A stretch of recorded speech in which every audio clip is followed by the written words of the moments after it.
Hello friends, welcome to the next class of Learn English with Rosie Vittal. Find out errors की next video में देखते हैं कि क्या सीखते हैं हम. They will not ask you, वे तुमसे नहीं पूछेंगे whether you had taken the medicine or not, कि तुमने दवा ली थी या नहीं.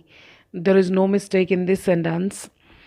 जब हमारा फर्स्ट वाली क्लॉज फ्यूचर टेंस में हो या प्रेजेंट टेंस में हो तो सेकंड पार्ट में हम कोई भी टेंस यूज़ कर सकते हैं, कोई रिस्ट्रिक्शन नहीं है. प्रॉब्लम कब होती है? जब हमारा फर्स्ट वाली क्लॉज यानी जो सेंटेंस का फर्स्ट पार्ट है अगर वो पास्ट टेंस में हो तो फिर हमको मैक्सिमम केसेस में इसको भी पास्ट में ही लिखना पड़ता है.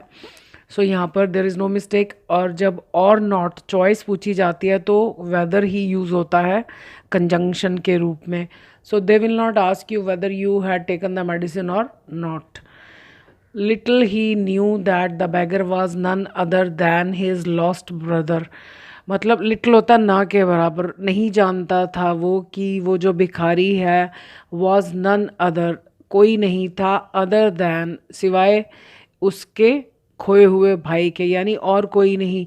नन अदर दैन का मतलब होता है और कोई नहीं बल्कि ये था. जैसे हम कहते हैं कि तुम्हें डराने वाला और कोई नहीं, मैं था. So it was none other than I. So none other than his lost brother. अब जब लिटिल यूज़ होता है कोई सरप्राइजिंग बात के लिए या ट्रेजेडिक बात के लिए तो लिटिल के बाद हमेशा सेंटेंस क्वेश्चन की फॉर्म में होता है. So little did he know, जब डिड आता है तो फर्स्ट फॉर्म आती है. Little did he know that the beggar was none other than his lost brother. Can I use your washroom, क्या मैं आपका वॉशरूम यूज़ कर सकता हूँ. मोस्टली क्या होता है कि अगर हम परमिशन मांग रहे हैं तो कैन नहीं यूज़ करना चाहिए, मे यूज़ करना चाहिए. बट बोलचाल में अक्सर लोग कैन ही यूज़ करते हैं. May I use your washroom, could I use your washroom भी होता है, लेकिन कुड में क्या है, हेजिटेशन है, संकोच है. So may I use your washroom. Can I use your washroom का मतलब है कि क्या ये पॉसिबल होगा. अगर कोई ऐसी सिचुएशन है जिसमें हम ये पूछें कि क्या ये पॉसिबल है कि मैं आपका वॉशरूम, सपोज़ दो मकान इकट्ठे बन रहे हैं तो एक का वॉशरूम पहले बन गया, सूख गया, और सेकंड वाला जहां हम रहते हैं वो भी बन रहा है, गीला है, उसको यूज़ नहीं किया जा सकता. तो हम पूछते हैं साथ वाले से कि can I use your washroom, मतलब सूख गया है, क्या मैं कर सकता हूँ उसको यूज़. बट बेसिकली ये परमिशन वाला ही लगता है तो it should be may I use your washroom. May you be live happy forever, sign of exclamation. ये पंक्चुएशन मार्क्स को देखना भी बहुत इंपॉर्टेंट है, नहीं तो स्टूडेंट सोचते कि ये क्वेश्चन है. भगवान करे तुम हमेशा, फॉर एवर मीन्स हमेशा खुश रहो, खुशी से रहो. सो मे यू, अगर हम इसको ऐसे करते may you be happy forever तो ठीक है, may you be happy. Be मतलब इज़ है हमारा, लेकिन मे के साथ बी आएगा. और अगर हम बी प्लस फर्स्ट फॉर्म, तो इंग्लिश में कोई रूल होता ही नहीं है. बी की किसी भी फॉर्म के बाद ओनली फर्स्ट फॉर्म, कोई रूल नहीं है. तो दूसरा तरीका है, मे यू बी को निकाल देते हैं, लिव फिर हैप्पीली होगा, खुशी से. May you live happily forever. तो दो तरीके हैं, may you be happy forever या may you live happily forever. However the ambience is serene. Ambience होता है माहौल, किसी जगह का माहौल, एंड सीरीन मीन्स शांत, शांति से भरा हुआ. तो चाहे कितना भी शांति से भरा हुआ माहौल हो, तो चाहे कितना भी के बाद आता है एडजेक्टिव या एडवर्ब. तो चाहे कितना भी क्या, ये आएगा यहाँ पर. हाउस एवर सीरीन, उसके बाद सेंटेंस शुरू हो जाता है. The ambience is a stressed person, यानी जो दुखी आदमी है, जो तनाव में है, कैन नॉट फील कंफर्टेबल, वो कंफर्टेबल महसूस नहीं कर सकता है. तो सेकंड पार्ट में तो कोई मिस्टेक नहीं है. The only mistake is howsoever serene should come here. Howsoever serene the ambience is, the comfortable the bed is, the more peacefully can the children sleep. ये जितना ज़्यादा comfortable एक bed होता है उतना ही ज़्यादा शांति से बच्चे सो सकते हैं. सो यहाँ पर शुरुआत ही द प्लस कंपैरेटिव डिग्री से होती है। अब हम कंफर्टेबल के बाद तो आर लगा नहीं सकते, तो यहाँ पर मोर आना चाहिए। The more comfortable the bed is, यानी जितना कंफर्टेबल बेड होगा। अब ये किन्हीं विशेष बच्चों की बात की जा रही है, यानी जिनको हम जानते हैं, तो इसलिए हम बेड के साथ द लगा रहे हैं। अदरवाइज़ अगर हम जनरल बात करते हैं कि कोई भी बेड जितना ज़्यादा कंफर्टेबल होता है उतना ही व्यक्ति आराम से सो सकता है, कोई भी व्यक्ति। तो जब कोई भी की बात हो रही होती है तो यहाँ ए आता, लेकिन हम कह रहे हैं द चिल्ड्रन, दैट मीन्स हमें पता होगा कि हम कौन से बच्चों की बात कर रहे हैं। So the more comfortable the bed is, the more peacefully. अब ये पीसफुली एडवर्ब है, तो द प्लस या तो कंपैरेटिव डिग्री ऑफ एडजेक्टिव या एडवर्ब भी आता है। तो वैसे तो ये कंपैरेटिव डिग्री ये हो गई much, more, most. So the more peacefully, उसके बाद सिंपल सेंटेंस होना चाहिए, क्वेश्चन की फॉर्म में नहीं होना चाहिए। The more peacefully the children can, यहाँ आना चाहिए can sleep. This train can be cancelled.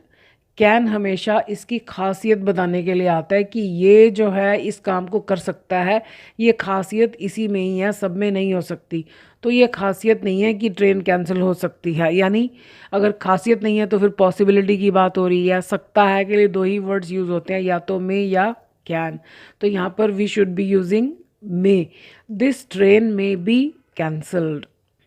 May the teacher is late, अब फिर पीछे साइन ऑफ एक्सक्लेमेशन है, तो इसका मतलब कोई कामना की जा रही है, कोई विश की जा रही है। तो भगवान करे कि टीचर लेट हों। मे बी किसी बच्चे ने होमवर्क नहीं किया है, तो इसलिए वो मनी मन दुआ कर रहा है कि भगवान करे आज टीचर लेट हों। अब टीचर के साथ इज़ हमको लगता है ठीक है, लेकिन आप अगर हम मे को अंदर लाएं, सिंपल सेंटेंस बनाएं, तो ये होगा the teacher may is. May is तो कभी होता ही नहीं, मे बी होता है, तो यहाँ पर बी आना चाहिए। So may the teacher be late. Would that maths is your favourite subject, फिर साइन ऑफ एक्सक्लेमेशन, यानी कुछ कामना की जा रही है ऐसी जो पॉसिबल ही नहीं है। मान लिया किसी को मैथ्स के नाम से ही चिढ़ा या उसको कभी समझ में ही नहीं आया। सो वुड दैट मैथ्स वर, अब जो चीज़ हमें पसंद ही नहीं या जो हमें समझ ही नहीं आती, तो वो हमारा फेवरेट सब्जेक्ट कैसे हो सकता है। तो वुड दैट के बाद we always use past tense. अगर आप अभी की बात कर रहे हैं तो we use second form, and if you are talking about past, so here we use past perfect, means had plus third form. So इसमें पास्ट का कुछ रेफरेंस नहीं दिया हुआ, तो पास्ट का कोई जिक्र ही नहीं है, तो इसका मतलब अभी की बात हो रही है। तो would that maths were your favourite subject. मान लिया कोई दोस्त, बहुत अच्छे दोस्त हैं, दोनों एक ही सेक्शन में जाना चाहते हैं, लेकिन उस सेक्शन में केवल वही लोग जा सकते हैं जिनको मैथ्स पसंद है, जो मैथ्स लेंगे। अब जिसको मैथ्स समझ में ही नहीं आता वो मैथ्स क्यों लेगा। तो अब अलग हो रहे हैं दोस्त, तो फिर एक सोचता है काश मैथ्स तुम्हारा फेवरेट सब्जेक्ट होता, तो यहाँ पर वर आएगा। वैसे तो सिंगुलर के साथ वी यूज़ वॉज, लेकिन इस पैटर्न में वर ही यूज़ होता है। May a teacher take any school related decision independently. अब ये देखो क्वेश्चन मार्क है, इसको ज़रूर ध्यान से देखना चाहिए। अब यहाँ पर साइन ऑफ एक्सक्लेमेशन है, यहाँ पर क्वेश्चन मार्क है, अब यहाँ पर भी साइन ऑफ एक्सक्लेमेशन था।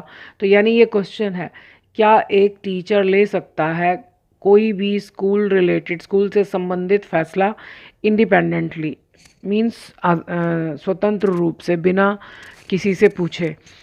तो ये परमिशन वाला सेंटेंस नहीं है, ये पॉसिबिलिटी पूछा है कि क्या ऐसा हो सकता है कि कोई टीचर अपनी मर्ज़ी से स्कूल से रिलेटेड फ़ैसला ले सके। नहीं ले सकता, उसको प्रिंसिपल से डिस्कस करना पड़ेगा। तो यहाँ पर कैन आना चाहिए कि यानी क्या इसके पास इतनी पावर होती है या क्या वो ऐसा कर सकता है। जबकि can I use your washroom, अब इसमें वो परमिशन मांग रहा है कि क्या मैं आपका वॉशरूम यूज़ कर सकता हूँ। यहाँ पर पॉसिबिलिटी पूछी जा रही है। सो आई होप आप आज की क्लास आपके लिए यूज़फुल रही होगी। यूज़फुल है, यूज़फुल लगती है तो दूसरों को भी ज़रूर बताइए, ताकि वो भी अपनी नॉलेज को इंक्रीज़ कर सके। So I wish you all the best. Thank you.